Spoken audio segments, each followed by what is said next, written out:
Una po sa ating mga balita, balik eskwela na ang higit sa 20 milyong mga estudyante sa mga pampublikong paaralan. Personal namang tinututukan ni Pangulong Ferdinand R. Marcos Jr. ang pagbubukas ng school year 2025-2026. Sa katunayan, isang paaralan ang kanyang binisita kung saan naglatag din siya ng mga direktiba para sa maayos na pagkatuto ng mga kabataan. Si Clazel Pardilla sa Sentro ng Balita Live. Angelique, binisita ni Pangulong Ferdinand R. Marcos Jr. ang Epifanio de los Santos Elementary School at tinuruan pang magbasa ang mga bata roon.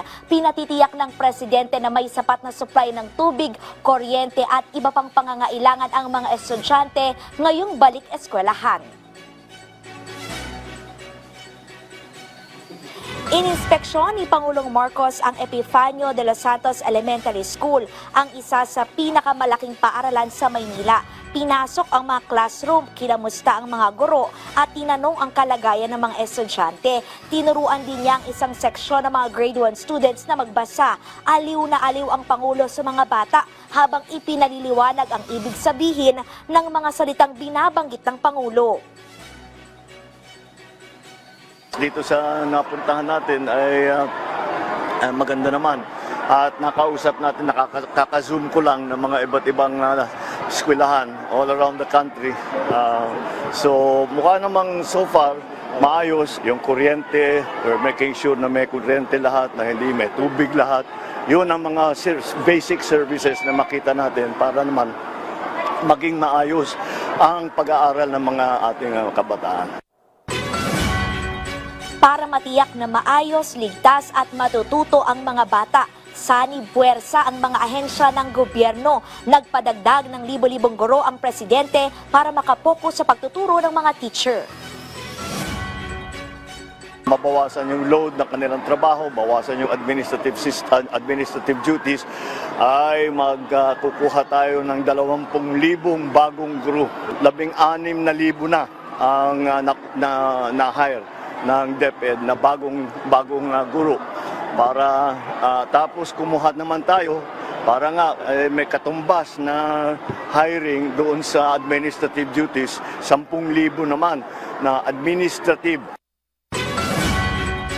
Pinasisiguro na handa at aktibo ang mga clinic at medical facilities sa Health Department.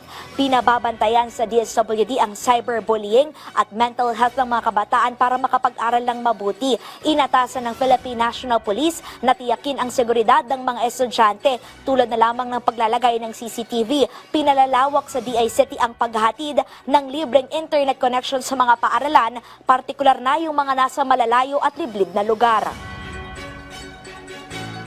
Sa ngayon, ang mga eskwelahang may internet lamang ay mga 60%, napakababa.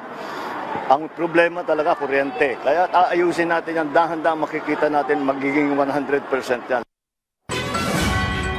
Inutusan ang Trade and Industry Department na sikaping maging abot kaya ang presyo ng mga school supply at ang Transportation Department naman ay dapat pairalin yung student fare discount. Sa Hulyo, inasahang mas marami pa ang mabebenepisyohan ng nationwide implementation school-based feeding program na magsisimula sa mga estudyante na may edad na 5 taong gulang. Habang sa susunod na 3 taon naman, inaasahang ang pagtatayo ng higit 100,000 na classroom.